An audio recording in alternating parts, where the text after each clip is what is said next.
السلام علیکم ورحمۃ اللہ وبرکاتہ۔ الحمد للہ نحمدہ ونستعینہ ونستغفرہ ونؤمن بہ ونتوکل علیہ ونعوذ باللہ من شرور انفسنا ومن سیئات اعمالنا۔ قال اللہ تعالی فی القرآن المجید والفرقان الحمید۔ فاعوذ باللہ من الشیطان الرجیم، بسم اللہ الرحمن الرحیم۔ یا ایھا الناس اتقوا ربکم الذی خلقکم من نفس واحدہ وخلق منها زوجہا وبث منہما رجالا کثیرا ونساء واتقوا اللہ الذی تساءلون بہ والارحام ان اللہ کان علیکم رقیبا۔ وقال اللہ تعالی ایضا ومن آیاتہ ان خلق لکم من انفسکم ازواجا لتسکنوا الیہا وجعل بینکم مودۃ ورحمۃ ان فی ذلک لآیات لقوم یتفکرون۔ وقال اللہ تعالی ایضا نساؤکم حرث لکم فاتوا حرثکم انا شئتم وقدموا لانفسکم۔ وقال اللہ تعالی ایضا الرجال قوامون علی النساء بما فضل اللہ بعضهم علی بعض وبما انفقوا من اموالهم فالصالحات قانتات حافظات للغیب بما حفظ اللہ۔ صدق اللہ العظیم۔ وقال النبی صلی اللہ علیہ وسلم کلکم راع وکلکم مسئول عن رعیتہ فالامام راع وهو مسئول والرجل راع علی آل بیتہ وهو مسئول والمرأة راعیۃ علی بیت زوجها وهي مسئولۃ والعبد راع وهو مسئول علی سید مالہ الا کلکم راع وکلکم مسئول۔ رواہ بخاری۔ یہ پنکھا چالو کر دیا۔ معزز و محترم دینی بھائیو، بزرگوں، نوجوانوں، خواتین اور بہنوں، آج کے اس جمعہ کے خطبے میں جس عنوان اور موضوع کے تحت کچھ باتیں پیش کرنی ہیں وہ دین اسلام کا ایک اہم عنوان اور موضوع ہے، تعلیم اور تربیت کا بھی ایک اہم عنوان اور موضوع ہے، اور گھریلو اور معاشرتی زندگی کا بھی ایک اہم عنوان اور موضوع ہے، اور وہ ہے حقوق الزوجین کا عنوان اور موضوع، میاں بیوی کے حقوق۔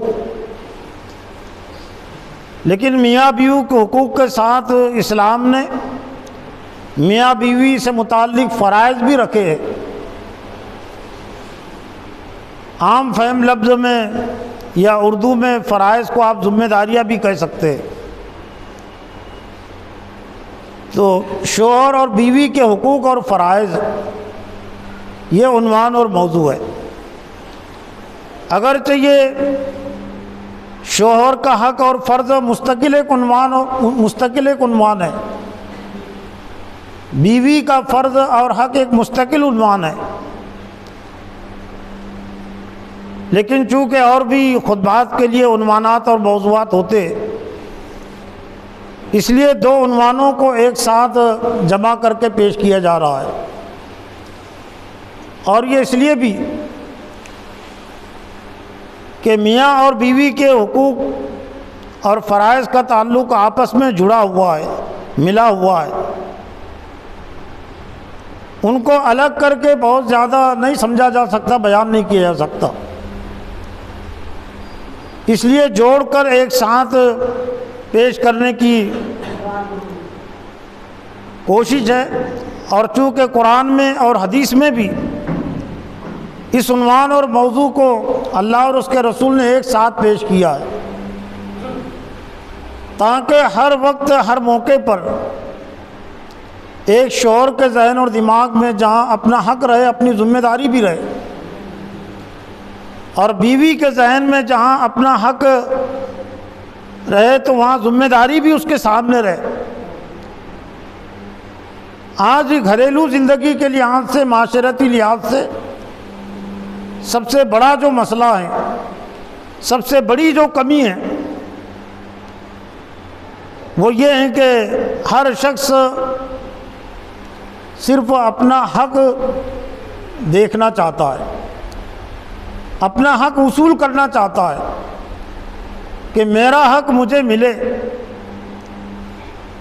اسی طرح سے میاں بیوی کی زندگی کے حوالے سے بھی شوہر کی نظر صرف اپنے حق کی طرف رہتی ہے کہ میرا حق شوہر نے دینا چاہیے، بیوی نے میرا حق دینا چاہیے۔ بیوی کی نظر رہتی ہے کہ میرا حق شوہر پر بنتا ہے، شوہر نے اسے ادا کرنا چاہیے، دینا چاہیے۔ تو یہ یک طرفہ معاملہ نہیں ہے، یہ دو طرفہ ہے۔ اور اگر ہم ترتیب کو دیکھیں تو اسلام نے جس ترتیب کا ہم کو پابند بنایا ہے وہ ترتیب یہ ہے کہ ہم اپنے حق سے پہلے اپنے فرض کو دیکھیں، اپنے حق کو وصول کرنے سے پہلے ہمیں اس بات کی فکر ہونی چاہیے کہ دوسرے سے متعلق جو حق ہے میرے ذمے میں اسے ادا کروں۔ تو ٹھیک اسی طرح سے میاں بیوی کی زندگی کے حوالے سے بھی اسلامی اور دینی ترتیب یہی ہے، اور اپنے حقوق کو وصول کرنے کی، اپنے حقوق کو حاصل کرنے کی ترتیب بھی یہی ہے کہ شوہر اپنی ذمہ داری کو، اپنے فرضوں کو پہلے سمجھے، اسے ادا کرے، بیوی اپنے فرضوں کو، اپنی ذمہ داری کو پہلے سمجھے، اسے ادا کرے۔ تو شوہر کے یہ فرض کی ادائیگی، اپنی ذمہ داریوں کی ادائیگی، یہ حقوق کو لانے کا ذریعہ بنے گی کہ اس کا حق اس کو ملے گا آسانی کے ساتھ اگر وہ اپنی ذمہ داری ادا کرے، اور اگر وہ اپنی ذمہ داری ادا نہ کرے تو لاکھ کوشش کے بعد بھی اس کا حق اسے نہیں مل سکتا۔ قرآن مجید کی 4-5 مقامات کی آیت کے ذریعے سے میں نے اپنے آپ پر اور آپ کے سامنے اس عنوان کو پیش کرنے کا میں نے منصوبہ بنایا، ارادہ کیا۔ حالانکہ قرآن مجید کی بہت ساری آیات، اسی طرح سے بہت ساری احادیث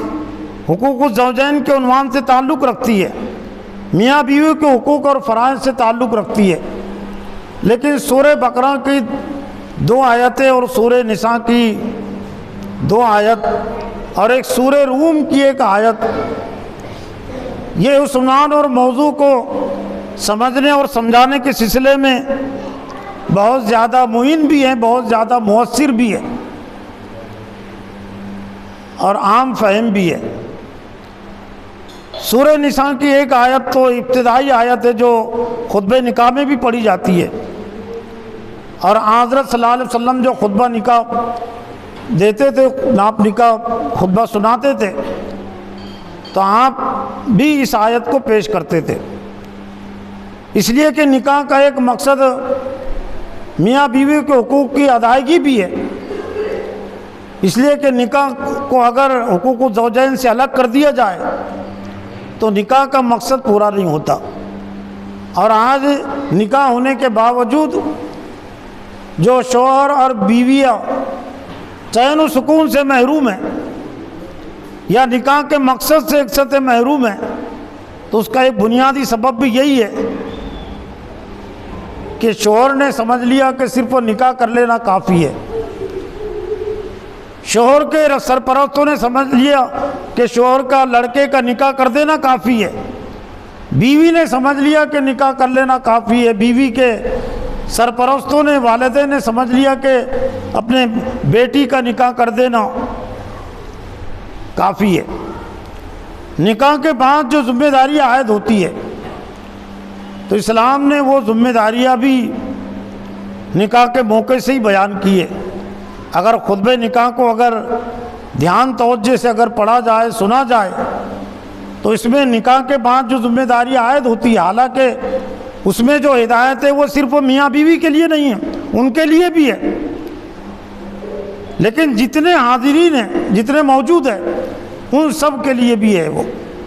تو یا ایھا الناس اتقوا ربکم الذی خلقکم من نفس واحدہ، اے انسانوں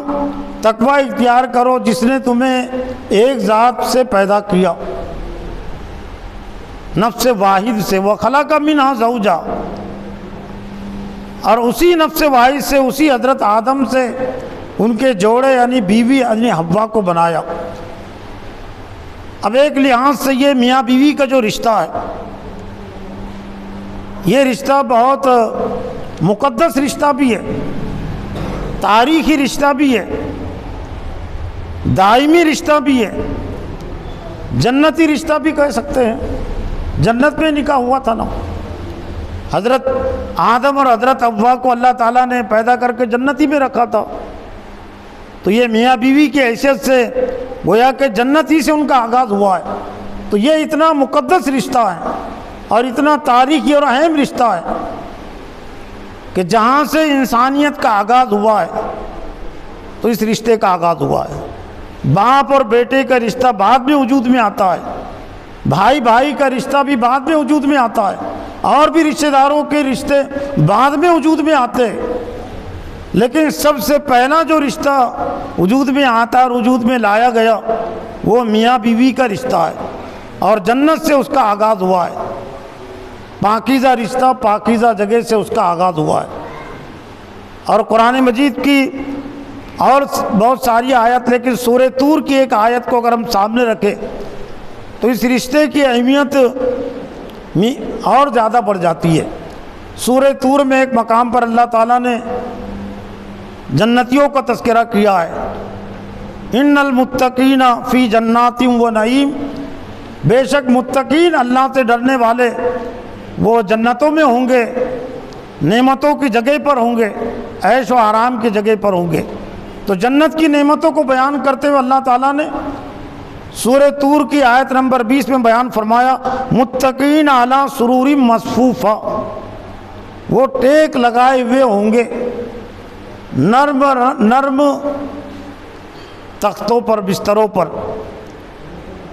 یہ موجودہ جو دنیا میں قالین جو استعمال ہوتے ہیں، ان کی کوئی حیثیت نہیں ہے سمجھنے کے لیے۔ نرم تختوں پر، مسندوں پر وہ ہوں گے۔ وَزَوَّجْنَاهُمْ بِحُورٍ عِينٍ، اور جنت کی نعمتوں کے حوالے سے اور ہم ان کا نکاح کر دیں گے خوبصورت آنکھیں والی حوروں سے۔ زوجناہم نکاح کرنے کے معنی میں استعمال ہوتا ہے لفظ، لیکن جنت کا تذکرہ چل رہا ہے، تو گویا کہ یہ ازدواجی جو عمل ہے، نکاح کا جو عمل ہے، یہ جنت میں بھی باقی رہنے والا ہے۔ اور اس رشتے کے حوالے سے پھر بہت ساری ذمہ داریاں بھی عائد ہو جاتی ہے، حالانکہ جنت خواہشات کی تسکین کی جگہ ہے، لیکن جنسی تشکین اتنا مبارک عمل ہے، مقدس عمل ہے کہ جنت میں بھی اللہ تعالیٰ نے اس کو آزاد نہیں رکھا ہے، اس کے لیے نکاح کو شرط قرار دیا ہے۔ یہ بات واضح ہوتی نا اس سے۔ وَزَوَّجْنَاهُمْ بِحُورٍ عِينٍ، حوریں ان کو دی جائیں گی، لیکن بغیر نکاح کے نہیں، نکاح کے ذریعے سے ان کی زوجیت میں وہ لائی جائیں گی۔ تو گویا کہ یہ جو پاکیزہ ترین رشتہ ہے دنیا، جس سے ہم بخوبی سمجھ سکتے ہیں کہ جنت میں جب یہ جنسی تشکین کے لیے، بیوی سے فائدہ اٹھانے کے لیے یا ایک مرد سے تسکین حاصل کرنے کے لیے جس طرح سے جنت میں اللہ تعالیٰ نے وہ نکاح کے عمل کو رکھا ہے، تو دنیا میں تو اور زیادہ لازمی ہے، لیکن بہت سارے لوگ نکاح کے بغیر یہ جنسی تسکین کرنا چاہتے ہیں۔ یورپ اسی میں مبتلا ہو کر برباد ہوا ہے۔ یورپ کی تہذیب، مغربی تہذیب نکاح کے بغیر جنسی خواہشات کی تکمیل کرے لوگ، یا نکاح کرنے کے بعد بچوں کی ذمہ داریوں کے بوجھ کو قبول نہ کرے بلکہ بچوں کو بوجھ سمجھے، تو اللہ تعالیٰ کی جو نافرمانی جب عام ہوتی ہے، اللہ کے قوانین توڑے جاتے ہیں، تو اس دنیا میں بھی اللہ تعالیٰ اس کی سزا دیتا ہے۔ تو ایک طرح سے یہ جو پاکیزہ عمل ہے، یہ پاکیزہ رشتہ ہے، جنت سے اس کا آغاز ہوا ہے اور جنت میں بھی یہ رشتہ باقی رہنے والا ہے، لیکن جنت میں بھی وہ نکاح کے ذریعے سے یہ رشتہ باقی رہے گا۔ اللہ تعالیٰ نکاح کے ذریعے سے ایک دوسرے کو فائدہ اٹھانے کا اللہ تعالیٰ موقع عطا کرے گا۔ پھر سورہ روم کی ایک آیت ہے، آیت نمبر 21، یہ آیت بھی حقوق الزوجین کے حوالے سے بڑی رہنمائی کرتی ہے۔ وَمِنْ آيَاتِهِ أَنْ خَلَقَ لَكُم مِّنْ أَنفُسِكُمْ أَزْوَاجًا لِتَسْكُنُوا إِلَيْهَا وَجَعَلَ بَيْنَكُم مَّوَدَّةً وَرَحْمَةً إِنَّ فِي ذَلِكَ لَآيَاتٍ لِقَوْمٍ يَتَفَكَّرُونَ۔ اور اس کی نشانیوں میں سے، یعنی اللہ کی یوں تو بہت ساری نشانیاں ہیں، اور یہ سورہ روم کی اس سے پہلے کی جو آیات اللہ تعالیٰ نے اپنی نشانی کے طور پر یہ بھی بیان کیا کہ وَمِنْ آيَاتِهِ أَنْ خَلَقَكُم مِّن تُرَابٍ ثُمَّ إِذَا أَنْتُمْ بَشَرٌ تَنْتَشِرُونَ، کہ اللہ کی نشانیوں میں سے، اللہ کی قدرت میں سے ایک یہ ہے کہ اس نے تم کو مٹی سے پیدا کیا اور تم پھر انسان بن گئے۔ اذا انتم بشر تنتشرون، تم انسان بن کر پھر دنیا میں پھیل گئے۔ اور پھر اس کے بعد کی آیت کہ صرف انسان ہی نہیں اللہ نے بنایا، انسان کو جوڑے کی حیثیت سے اللہ تعالیٰ نے پیدا کیا، انسان کا جوڑا بھی پیدا کیا۔ حالانکہ ذریعہ پیدائش جوڑے کے اللہ نے حضرت آدمی کو بنایا، وہ خلق منہا زوجہا، انہی سے ان کی بیوی یعنی حوا کو بنایا۔ گویا کہ میاں اور بیوی میں جو تعلق ہے، وہ تعلق کو بھی اللہ تعالیٰ نے واضح کر دیا، بیان کر دیا۔ اپنی ذمہ داریوں کے لحاظ سے وہ برابر نہیں ہے، مقام اور مرتبے کے لحاظ سے برابر نہیں ہے، تابع ہے۔ عورتوں کو اللہ تعالیٰ نے مردوں کے تابع رکھا ہے، لیکن اس میں عورتوں کے لیے کوئی کمتری کی بات نہیں ہے اور مردوں کے لیے اس میں برتری کی بات نہیں ہے، بلکہ عورتوں کے لیے اس میں احسان مندی کی بات ہے، اللہ کی شکر گزاری کی بات ہے۔ اس لیے کہ جو جتنا زیادہ بڑا ہوتا ہے اس کا حساب بھی اتنا ہی زیادہ بڑا ہونے والا ہے، بڑے پر ذمہ داریاں اتنی زیادہ ہوتی ہے اور پوچھ بھی اتنی زیادہ ہوتی ہے۔ اسلام نے شوہر کو امیر بنایا تو ظاہر بات ہے کہ اس کی ذمہ داریاں بھی زیادہ ہے، اس کی پوچھ بھی زیادہ ہونے والی ہے۔ اور عورتوں کو اسلام نے مامور کی حیثیت سے رکھا، اور یہ گھر کا نظام چلانے کے لیے، سوسائٹی کا نظام چلانے کے لیے، ملک کا نظام چلانے کے لیے یہ درجہ بندی ضروری ہے۔ لیکن یہ بھی بڑے افسوس کی بات ہے کہ ہر انسان یہ تسلیم کرتا ہے کہ کوئی بھی ادارہ اس وقت تک چل نہیں سکتا جب تک کہ اس میں ایک امیر نہ ہو، ایک کو سربراہ کی حیثیت سے اس میں نہ مانا جائے، ایک کو صدر کی حیثیت سے نہ مانا جائے، نہ وہ سوسائٹی چل سکتی ہے، نہ ادارہ چل سکتا ہے، نہ حکومت چل سکتی ہے۔ اور دو اگر ہو لیکن دونوں کو برابر کے اختیار ہو تو بھی وہ سوسائٹی نہیں چل سکتی، تو بھی ادارہ نہیں چل سکتا۔ لیکن جو انسان یہ تسلیم کرتے ہیں کہ دو برابر کے اختیار رکھنے والوں کی تحت کوئی بھی سوسائٹی نہیں چلتی، کوئی بھی ملک نہیں چلتا، انہوں نے یہ سوچ دی کہ میاں اور بیوی کا اختیار برابر ہے، برابر ہونا چاہیے۔ تو جب کوئی نظام نہیں چل سکتا تو گھر بھی ایک نظام ہے۔ بلکہ حکومت میں جتنے شعبے ہوتے ہیں وہ تمام کے تمام شعبے گھر میں ہوتے ہیں، اور ایک شوہر کو وہ ادا کرنے پڑتے ہیں، حکومت کو بڑے پیمانے پر وہ ادا کرنے پڑتے ہیں، لیکن گھر کے ذمہ دار کو چھوٹے پیمانے پر ادا کرنے پڑتے ہیں۔ تعلیم کا ایک شعبہ الگ ہوتا ہے، لیکن تعلیم کا نظم بھی گھر کے بڑے کو کرنا پڑتا ہے نا۔ حکومت کے شعبے میں ایک باہر کا وزیر داخلہ ہوتا ہے اندر کا، اور ایک وزیر دفاع ہوتا ہے کہ باہر سے اگر حملہ ہو جائے تو اس کے بچاؤ کے لیے وزیر دفاع ہوتا ہے۔ لیکن بیک وقت گھر کے ذمہ دار کو ہی دونوں ذمہ داری ادا کرنی پڑتی ہے۔ گھر میں جو جھگڑے ہوتے ہیں تو شوہر کو وہ بھی حل کرنا پڑتا ہے، اور باہر سے اگر کوئی حملہ کرے تو وہ بھی اس کو دیکھنا پڑتا ہے، کپڑوں کا انتظام بھی اس کو کرنا پڑتا ہے، دواؤں کے لیے ایک الگ سے وزیر رکھنا پڑتا ہے، صحت کے لیے کہ لوگوں کی صحت کے لیے ایک الگ سے ایک وزیر، اس کا ایک شعبہ۔ لیکن گھر کے ذمہ دار کو، شوہر کو یہ ذمہ داری بھی ادا کرنی پڑتی ہے کہ گھر میں اگر کوئی بیمار ہو جائے تو اس کی دیکھ ریکھ کا نظم، تو ایک مستقل ایک ریاست ہے، اور اس کے لیے ضرورت تھی کہ اس میں امیر ہے، اور امیر کی حیثیت وہ شوہر ہی کی صحیح ہو سکتی ہے، اور شوہر اور مرد ہی اس ذمہ داری کو ادا کر سکتا ہے۔ اس لیے اللہ تعالیٰ نے مردوں کو امیر کی حیثیت سے رکھا اور بیوی کو اس کے تابع بنایا۔ لیکن اس آیت میں اللہ تعالیٰ نے جو اہم بات ارشاد فرمائی، وَمِنْ آیَاتِهِ أَنْ خَلَقَ لَكُم مِّنْ أَنفُسِكُمْ أَزْوَاجًا، اس کی نشانیوں میں سے، اس کے احسانات میں سے ایک احسان اور ایک نشانی یہ ہے کہ اس نے تمہیں میں سے تمہارے جوڑوں کو پیدا کیا، لِتَسْكُنُوا إِلَيْهَا، تاکہ تم سکون حاصل کرو۔ تب گویا کہ بیوی شوہر کے لیے ایک نعمت ہے اور شوہر بیوی کے لیے ایک نعمت ہے، یعنی اس رشتے کو زحمت نہ سمجھے انسان اور معاشرہ، جیسا کہ یورپ نے اس کو زحمت بنا لیا، میاں بیوی کے رشتوں کو، ذمہ داریوں کو، تو دوسری قسم کی مصیبت پریشانی میں اللہ تعالیٰ نے ان کو ڈال دیا، اور اس سے زیادہ مصیبت اور پریشانی میں ڈال دیا۔ تو دونوں ایک دوسرے کے لیے ایک نعمت بھی ہے اور اللہ کی ایک نشانی بھی ہے۔ تو گویا کہ نکاح کے بعد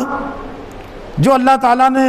اس آیت میں ایک مقصد بیان لی، تسکنوا الیہا، تاکہ اس کے ذریعے سے وہ سکون حاصل کرے۔ تو سکون بہت سارے لوگ بغیر ازدواجی زندگی کے حاصل کرنا چاہتے ہیں کہ شادی ہم نے کر لی تو زیادہ ذمہ داری آ جائے گی، اور جو ہماری خوشحالی ہے، جو آزادی ہے، وہ ختم ہو جائے گی۔ سکون کا ذریعہ اور رزق کی بڑھوتری کا ذریعہ بھی وہ نکاح کا عمل ہے، ازدواجی زندگی کا عمل ہے۔ سورہ نور میں ایک موقع پر اللہ تعالیٰ نے فرمایا، وَأَنكِحُوا الْأَيَامَ مِنكُمْ وَالصَّالِحِينَ مِنْ عِبَادِكُمْ وَإِمَائِكُمْ إِن يَكُونُوا فُقَرَاءَ يُغْنِهِمُ اللَّهُ مِنْ فَضْلِهِ، تم میں سے جو بے نکاح ہیں ان کے نکاح کر دو، اگر وہ تنگ دست ہوں گے تو اللہ تعالیٰ ان کو مالدار بنا دے گا۔ إِن يَكُونُوا فُقَرَاءَ يُغْنِهِمُ اللَّهُ مِنْ فَضْلِهِ، اللہ ان کو اپنے فضل سے مالدار بنا دے گا۔ وَجَعَلَ بَيْنَكُمْ مَوَدَّةً وَرَحْمَةً إِنَّ فِي ذَلِكَ لَآيَاتٍ لِقَوْمٍ يَتَفَكَّرُونَ، اور اللہ تعالیٰ نے اس میاں بیوی کے رشتے کے اندر، جوڑے کے اندر محبت اور الفت رکھی ہے، محبت اور رحمت رکھی ہے، رحمت بھی ہے اور محبت بھی ہے رشتے کا عمل۔ لیکن اس صورت میں ہے جبکہ اللہ کی طرف سے جو ذمہ داریاں شوہر کے لیے اللہ نے بیان کی ہے، رکھی ہے، بیوی کے لیے رکھی ہے، متعین کی ہے، تو شوہر اپنی ذمہ داریوں کو ادا کرے، بیوی اپنی ذمہ داریوں کو ادا کرے، تو یقیناً اس میں محبت بھی پیدا ہوگی اور رحمت بھی آئے گی۔ اور پھر اللہ نے فرمایا کہ اس میں بہت ساری نشانیاں ہیں غور و فکر کرنے والوں کے لیے، مودت اور رحمت، یہ بھی بڑی اللہ تعالیٰ کی بڑی نعمت ہے کہ اس نے اس رشتے میں محبت رکھی ہے۔ کچھ لوگ یہ سمجھتے ہیں کہ شاید جنسی تعلق قائم ہوتا ہے، جنسی ضرورت پوری کرتا ہے شوہر ایک عورت سے، عورت اپنی جنسی ضرورت پوری کرتی ہے، شاید یہ چیز محبت کا ذریعہ ہوتی ہوگی۔ نہیں، یہ نہیں ہے، ورنہ زناکاری اور بدکاری کے اڈے بھی ہیں، زناکاری کرتے لوگ، بدکاری کرتے مرد بھی عورتیں بھی، تو کیا ان کے درمیان میں اسی طرح کی محبت پیدا ہوتی ہے جو میاں بیوی کے نکاح کے ذریعے سے جو محبت پیدا ہوتی ہے؟ نہیں ہو سکتی، بلکہ وہاں تو زیادہ دشمنیاں پیدا ہوتی ہیں، اور اس بنیاد پر، زناکاری بدکاری کی بنیاد پر اگر بعد میں نکاح کر بھی لیا جائے، وہ نکاح میں خیر و برکت نہیں آتی، اس کا نتیجہ اور انجام جس طرح سے آغاز برا ہوا ہے نافرمانی پر، اس کا انجام بھی برائی ہوتا ہے۔ پھر سورہ بقرہ کی ایک آیت میں اللہ تعالیٰ نے میاں بیوی کے رشتے کی جو حیثیت بیان کی ہے، ایک طرح سے اس میں شوہر کی ذمہ داریاں بھی ہیں اور بیوی کی ذمہ داریاں بھی ہیں۔ ہن لباس لکم وانتم لباس لہن علم اللہ انکم،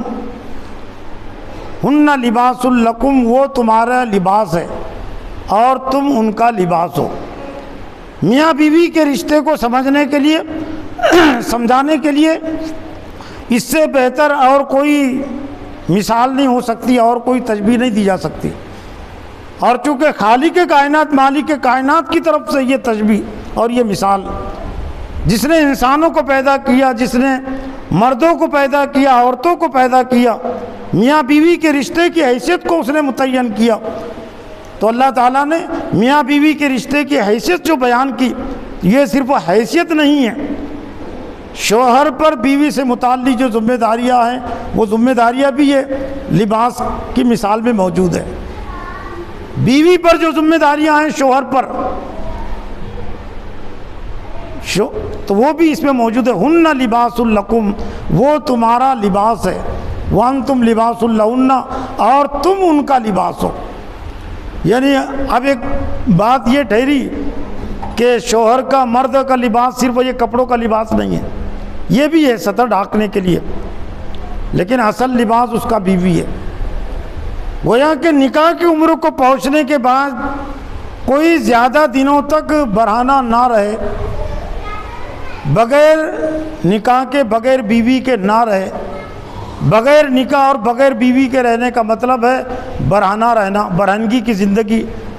اور برہنگی کی حالت میں شیطان کبھی بھی اس کو بے حیائی میں مبتلا کر سکتا ہے۔ یہ برہنگی انسان کو بے حیائی کی طرف لے جاتی ہے،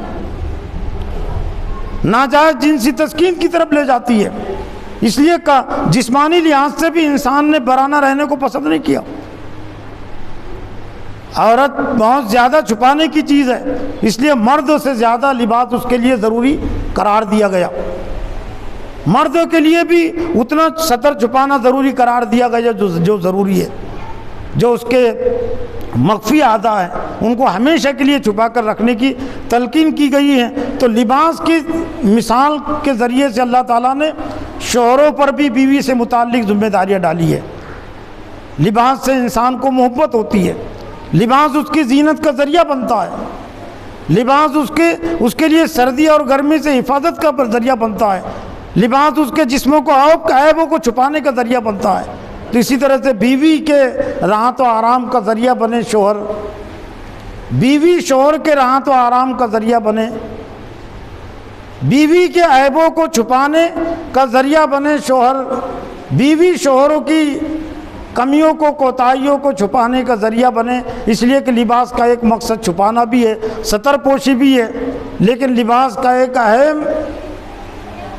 کام، لباس کی ایک اہم صفت میلہ ہونا بھی ہے، گندا ہونا بھی ہے۔ لباس میلہ بھی ہوتا ہے، میلہ ہونے کے بعد اس کا حل، اس کا علاج اللہ تعالیٰ نے صفائی رکھی ہے، دھونا رکھا ہے۔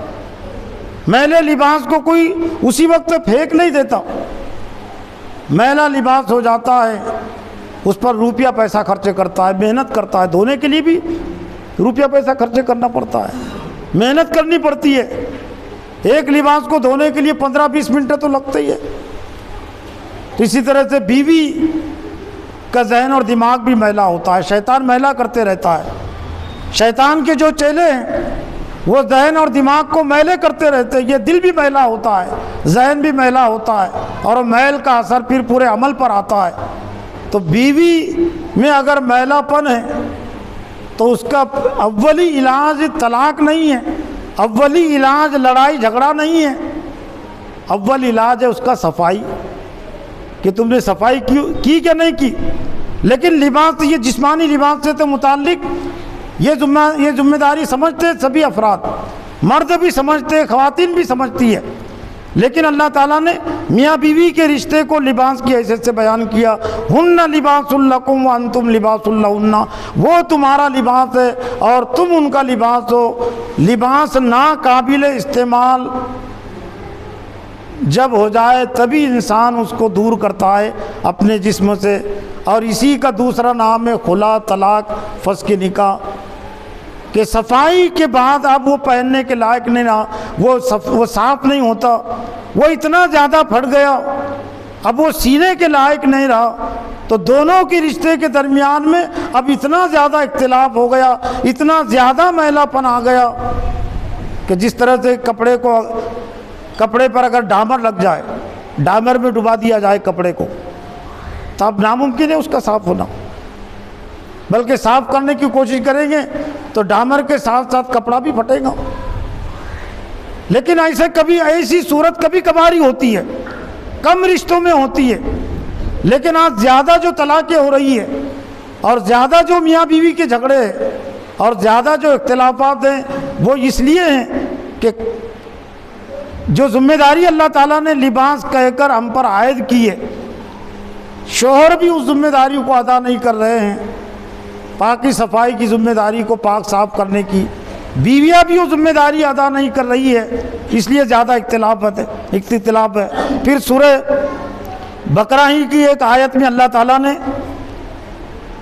میاں بیوی کے رشتے کی جو حیثیت بیان کی وہ بھی اس سے کم جامع نہیں ہے۔ یہاں جو مثال اللہ تعالیٰ نے دی ہے لباس کی، پھر سورہ بقرہ کے آیت نمبر 223 میں نساؤکم حرث لکم فاتوا حرثکم انا شئتم، تمہاری بیویاں تمہاری کھیتیاں ہیں۔ ذمہ داریوں پر ذمہ داریاں، لباس سے متعلق ذمہ داری اگر سمجھ لے تو کافی تھی یہ بات، لیکن قرآن مجید یہ ہدایت کا سرچشمہ ہے اور اس نے بہت کھول کر واضح انداز میں ہدایتیں دی ہے تاکہ شیطان اور شیطان کے چیلوں کے لیے انسانوں کو گمراہ کرنے کا کوئی موقع باقی نہ رہے۔ تو میاں بیوی کے درمیان میں اختلاف پیدا کرنے سے متعلق ابلیس کو بڑی دلچسپی ہے، وہ ایک دوسرا عنوان اور موضوع ہے، وہ دوسرے عنوان موضوع کے تحت پیش کی جا سکتی ہے، لیکن یہ بھی حقیقت واضح ہوتی ہے، ابلیس کو سب سے زیادہ جو دلچسپی ہوتی ہے اور سب سے زیادہ جو کوشش کرتا ہے میاں بیوی کے درمیان میں اختلاف پیدا کرنا، جھگڑا پیدا کرنا، بدگمانی پیدا کرنا، ان کے رشتے کو ختم کرنا۔ تو چونکہ شیطان انسانوں کا دشمن ہے تو شیطان کا توڑ اللہ تعالیٰ نے قرآن مجید سے کیا ہے، اس لیے کہ ابلیس کو اللہ تعالیٰ ہم سے زیادہ جانتا ہے، تو اللہ کو معلوم ہے کہ میرا جو دشمن ہے ابلیس، انسانوں کا جو دشمن ہے ابلیس، وہ جہاں جہاں سے بہکا سکتا ہے، تو اللہ تعالیٰ نے وہ تمام دروازے بند کر دیے۔ تو سورہ بقرہ کی آیت میں اللہ نے فرمایا نساؤکم حرث لکم، اور جو باتیں جتنی اہم ہیں، ایک قرآن مجید کی ایک خصوصیت یہ بھی ہے، وہ باتیں اتنے کم الفاظ میں بیان کی گئی تاکہ کسی کو یہ کہنے کا موقع نہ ملے کہ میرے پاس وقت ہے نہیں زیادہ سننے کے لیے، زیادہ پڑھنے کے لیے وقت ہے ہی نہیں۔ تو جتنی اہم باتیں، اہم ہدایتیں ہیں، بہت ہی کم جملوں میں، کم الفاظ میں اللہ تعالیٰ نے ان کو واضح انداز میں بیان کر دیا۔ تمہاری بیویاں تمہاری کھیتیاں ہیں، کاشتکار کی حیثیت شوہر کو دی گئی بیوی سے متعلق، کاشتکار کی کیا ذمہ داریاں ہوتی ہے، کاشتکار کی ذمہ داریوں کو بغیر جو کاشتکار نہیں ہے وہ بھی اچھی طرح جانتے ہیں، کاشتکار تو سمجھتے ہی ہیں، لیکن جن کا کاشتکاری سے تعلق نہیں وہ بھی سمجھتے ہیں کہ محنت اور مشقت اس کو کرنی پڑتی ہے، اور کوئی صرف شوق کے لیے کھیتی نہیں کرتا، ضرورت کے لیے کھیتی کرتا ہے، صرف سیر و تفریح کے لیے کھیتی میں نہیں جاتا، دوسروں کی کھیتی میں جا سکتا ہے سیر و تفریح کے لیے، لیکن اپنی کھیتی میں سیر و تفریح کے لیے نہیں جا سکتا نا کاشتکار۔ سیر و تفریح تو بعد میں اس کی ہوگی، لیکن پہلے کھیتی سے متعلق اس پر جو ذمہ داری ہے، وقت پر بیج ڈالنے کی، وقت پر پانی دینے کی، اور وہ جو جھاڑ جھنکار جو کانٹے دار پودے نکل رہے ہیں فصل کے قریب، وہ نکالنے کی ذمہ داری ادا کرے گا، تب کھیتی سے اس کو فائدہ ہو سکتا ہے، ورنہ یہی کھیتی اس کے لیے وبال جان بن جائے گی۔ کھیتی کو اگر وہ ویسے ہی چھوڑ دے تو بنجر ہو جائیں گی، اس میں کانٹے دار درخت نکل آئیں گے، اس میں سانپ بچھو کے مسکن ہو جائیں گے، سوراخ اس میں سانپ بچھو کر لیں گے۔ تو ایسے ہی اگر شوہر اپنی ذمہ داریوں کو ادا نہ کرے تو بیوی سے متعلق بھی اس کو ایسے ہی منظر سامنے آئے گا۔ گھر سے جو چین و سکون اس کو ملنے والا تھا، کھیتی سے جو اس کو چین و سکون مل سکتا تھا، اس نے وہ چین و سکون حاصل کرنے کی کوشش نہیں کی۔ بیوی کی بھی ذمہ داریاں عائد ہوتی ہے۔ کھیتی سے تشبیہ دی گئی بیویوں کو، تو ایک وقت تک میں اس پر غور کرتے رہا، چونکہ کاشتکاری سے میرا تعلق ہے، تو کاشتکار پر کیا کیا ذمہ داریاں عائد ہوتی ہے، آسانی سے بات سمجھ میں آ گئی۔ لیکن کھیتی سے تشبیہ دی گئی بیویوں کو، عورتوں کو، تمہاری بیویاں تمہاری کھیتیاں ہیں، تو کھیتی تو بے جان چیز ہوتی ہے، لیکن قرآن مجید ایسا کلام ہے کہ جو بھی اس پر غور و فکر کرے گا، قرآن اس کو خالی ہاتھ نہیں لوٹائے گا، اس کو مایوس نہیں کرے گا، اس کو کچھ نہ کچھ دے گا۔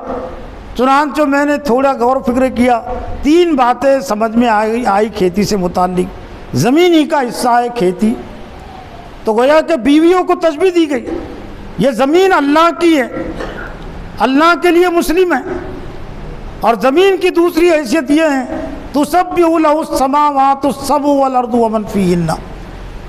زمین اور آسمان اللہ کی تسبیح پاکی بیان کرتے ہیں۔ مسلم ہے کھیتی، غیر مسلم نہیں ہے، تو بیوی کو بھی مسلم کی حیثیت سے رہنا چاہیے۔ یہ زمین اللہ کی تسبیح پاکی بیان کرتی ہے، کھیتی اللہ کی تسبیح پاکی بیان کرتی ہے، تو بیوی کو بھی اللہ تعالیٰ کی تسبیح پاکی بیان کرنی چاہیے، شکر گزار کرنا چاہیے۔ اور کھیتی کے ایک اہم صفت یہ کہ کھیتی کے اندر قدر دانی کی صفت ہے۔ قدر دانی کی صفت کا مطلب کیا؟ کہ اگر بیج اس میں ڈالا جائے، پانی دیا جائے، تو ناممکن ہے کہ اس زمین سے بیج نہ نکلے۔ قدر کرتی ہے کاشتکار زمین۔ کاشتکار اگر کھیتی پر محنت کرے تو کھیتی کا صلہ اسے دیتی ہے، کھیتی کا ثمر اور کھیتی کا بدلہ دیتی ہے، بارش اس پر پڑتی ہے، کاشتکار اس میں بیج ڈالتا ہے، لیکن کھیتی برابر اسے لوٹاتی ہے،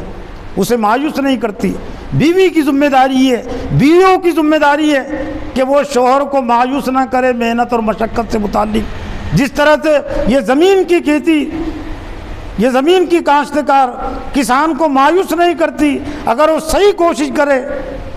تو اسے پھل دیتی ہے، تو بیویوں کی ذمہ داری بنتی ہے۔ پھر میاں بیوی کے رشتے کی ایک حیثیت، الرجال قوامون علی النساء بما فضل اللہ بعضهم علی بعض وبما انفقوا من اموالهم فالصالحات قانتات حافظات للغیب۔ مرد قوام ہے عورتوں پر، شروع میں بات آ گئی تھی، قوام یعنی امیر کی حیثیت سے، نگرانی کرنے والے، نگہداشت، گھر چلانے کے لیے جس طرح سے امیر و مامور کی ضرورت ہے، جو اس سلسلے میں احادیث رہنمائی کرتی ہیں۔ یوں تو 5 6 7 حدیثیں میں نے لکھ کر لایا تھا، لیکن چونکہ وقت ہو گئے، ایک حدیث البتہ اس سلسلے میں بہت معین اور مددگار بنتی ہے اور مؤثر بھی ہوتی ہے۔ حضرت عبداللہ بن عمر سے اور وہ حدیث مروی ہے، نبی صلی اللہ علیہ وسلم نے فرمایا، کلکم راعٍ و کلکم مسئول، تم میں کا ہر ایک چرواہا ہے۔ عام طور سے ذمہ دار کا ترجمہ کیا جاتا ہے، نگران کا ترجمہ کیا جاتا ہے، لیکن میرا اپنا احساس یہ ہے کہ حدیث میں چرواہے کا لفظ استعمال کیا گیا، تو اس سے زیادہ ہم سمجھ سکتے ہیں ذمہ داری۔ راعی کہتے ہیں بکریاں چرانے والے کو، اونٹ چلانے والے کو، تو چرواہے سے تشبیہ دی اللہ نے پوری امت مسلمہ کو۔ کلکم راعٍ، تم میں کا ہر ایک چرواہا ہے۔ اب چرواہے سے متعلق جو ذمہ داری عائد ہوتی ہے، اس کے جانوروں سے متعلق ایک اہم ذمہ داری عائد ہوتی ہے کہ وہ جانوروں کی حفاظت کرے، درندوں سے، بھیڑیوں سے، شیروں سے، اور حفاظت کرتے چرواہے۔ تو اسی طرح سے انسانوں کا جو دشمن ہے، درندے سے بھی زیادہ خطرناک۔ یہ درندے تو صرف جان لیتے ہیں، لیکن یہ ایمان بھی چھین لیتا ہے۔ یہ جو ابلیس جو درندہ ہے، شیطان، یہ ایمان بھی چھین لیتا ہے۔ تو اللہ کے رسول تم میں کا ہر ایک چرواہا ہے، اور چرواہے کی ذمہ داری یہ بھی ہوتی ہے کہ وہ جانوروں کو وقت پر پانی کا نظم کرے، پانی پلائے، چارے کا نظم کرے۔ تو حدیث کے آخری جو کلمہ 4 حیثیتوں کو اللہ کے رسول نے الگ سے واضح کیا۔ امام راعی ہے، یعنی قوم کا جو ذمہ دار ہے وہ بھی چرواہا ہے، اور اس کی چرواہی سے متعلق اس سے پوچھا جائے گا۔ والرجل راعٍ علی اہل بیتی، اور گھر کا ذمہ دار شوہر، یہ گھر سے متعلق ذمہ دار ہے، وہ چرواہا ہے۔ بیوی سے متعلق، بچوں سے متعلق اس سے پوچھا جائے گا کہ اس نے دشمنوں سے اس کی حفاظت کی یا نہیں کی، بیوی کی اور بچوں کی ابلیس سے، شیطان سے اس نے حفاظت کا انتظام کیا یا نہیں کیا، یہ مکان کا انتظام، روٹی کا انتظام، کپڑے کا انتظام، یہ تو بعد کی چیز ہے، لیکن پہلے تو جان اور ایمان کے حفاظت کا انتظام ہے۔ والمرأۃ راعیۃ، اور اسی حدیث میں ہے کہ عورت بھی، بیوی بھی چرواہ ہیں، اللہ نے اس کو بھی چرواہ قرار دیا۔ علی عالم، اور وہ شوہر کے گھر سے متعلق اس سے پوچھا جائے گا، اس کی ذمہ داریوں سے متعلق۔ والعبد راعٍ، اور غلام اور ملازم بھی چرواہ ہیں، اس سے پوچھا جائے گا اس کے ذمے جو ذمہ داریاں سونپی گئی تھی، اس کے حقاق مال سے متعلق، خدمت سے متعلق اس نے ادا کیا یا نہیں کیا۔ تو محترم حضرات، ضرورت اس بات کی ہے کہ حقوق الزوجین کا جو عنوان ہے، ایک طرح سے یہ اہم اور بنیادی عنوان ہے، دینی عنوان بھی ہے، گھریلو عنوان بھی ہے اور معاشرتی عنوان بھی ہے، اور یہ جو رشتہ ہے بہت مقدس رشتہ ہے، جنت سے اس کا آغاز ہوا ہے اور یہ رشتہ جنت میں جا کر بھی رہنے والا ہے۔ وہ آیت میں نے شروع میں پڑھی تھی لیکن بہت سارے افراد نہیں تھے۔ جنت کی نعمتوں سے متعلق ایک نعمت یہ بھی ہے جو سورہ طور میں اللہ نے بیان کی، وَزَوَّجْنَاهُمْ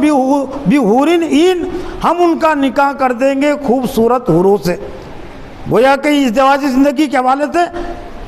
جب جنت میں بھی بغیر نکاح کے آپ جنسی تسکین نہیں کر سکتے، اور پھر اسی میاں بیوی کے رشتے کے حوالے میں اللہ نے وَابْتَغُوا مَا كَتَبَ اللَّهُ لَكُمْ، اس میاں بیوی کے رشتے کے ذریعے سے وہ چاہو جو اللہ تعالیٰ نے تمہارے لکھ دیا، یعنی اولاد کا حصول، اولاد کی خواہش اور دعا، یہ بھی تمہارے پیش نظر ہونی چاہیے، رہنی چاہیے۔ یہ نہیں کہ صرف جنسی خواہشات کو ہم نکالے، اسی کو ہم پورا کریں اور اولاد کے بندھنوں سے، ذمہ داریوں سے ہم اپنے آپ کو آزاد رکھیں۔ اللہ تعالیٰ سے دعا ہے کہ اللہ تعالیٰ مجھے بھی اور آپ کو بھی اس عنوان اور موضوع کو مزید سمجھنے، اسے ادا کرنے کی توفیق عطا فرمائے۔ وآخر دعوانا الحمدللہ رب العالمین۔